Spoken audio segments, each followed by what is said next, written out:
sa Lisbon, Portugal. At ang kaniyang orihinal na pangalan ay Fernando Martin de Molins. Siya ay isang Fransiskanong pari na kinilala sa kaniyang katalinuhan at kaalaman sa teolohiya. Naging guro siya sa universidad at nagbigay ng mga mahalagang aral tungkol sa Ebanghelyo. Noong isang pagkakataon habang nagmimisa sa Italia, naririnig niya ang mga tanyag na pahayag ni San Francisco ng Assisi tungkol sa mga misyonero na nagpapalaganap ng salita ng Diyos.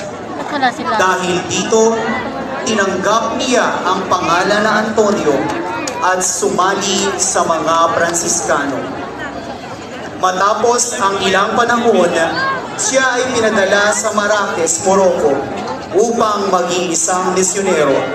Subalit doon, siya ay nagkasakit at muling pinauwi sa Italia.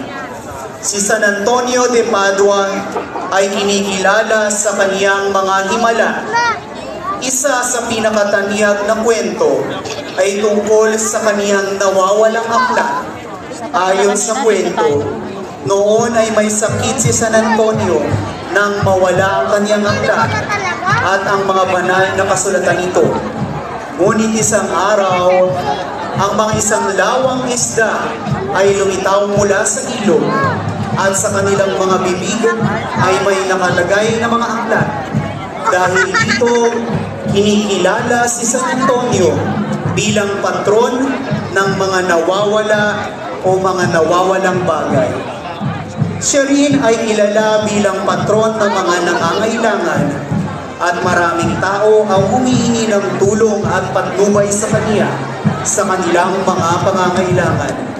Isa siya sa mga pinakasikat na mga santo sa buong mundo at patuloy na kinikilala ang kaniyang mga banal na gawaing misyonaryo at paglilingkod sa Diyos.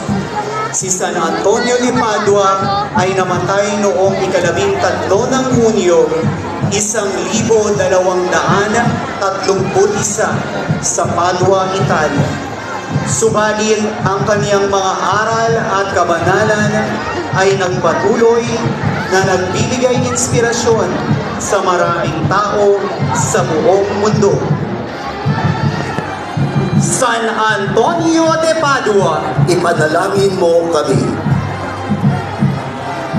at ngayon po ay ating muling tunghayan ang pagdating ng andas ng ating mahal na patrong si San Antonio mula po sa distrito ng lungsod ng Cavite, San Antonio, Cavite City.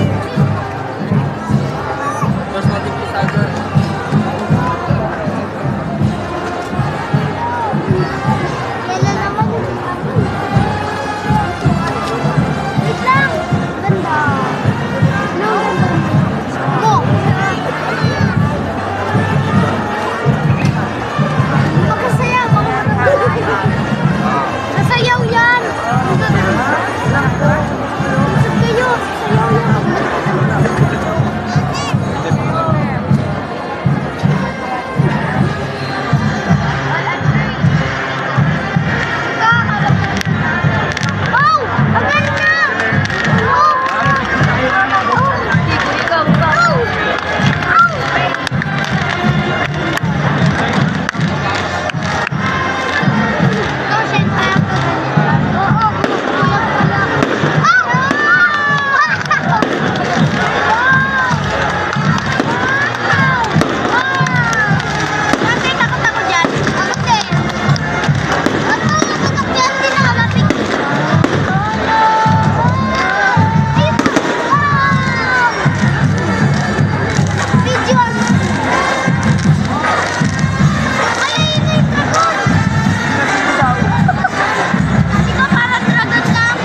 sambayanan po ng San Roque at ang bumubuo sa ating pong pamunuan ng kapistahan ngayong taon ay taus-pusong nagpapasalamat kay Reverend Father Gilbert Rubio at sa sambayanan ng parokya ng San Antonio de Padua sa inyong pong napakasayang pakikibahagi sa ating pong pagdiriwang ng dakilang kapistahan ng Manamira ng Soledad ng Porta Maga.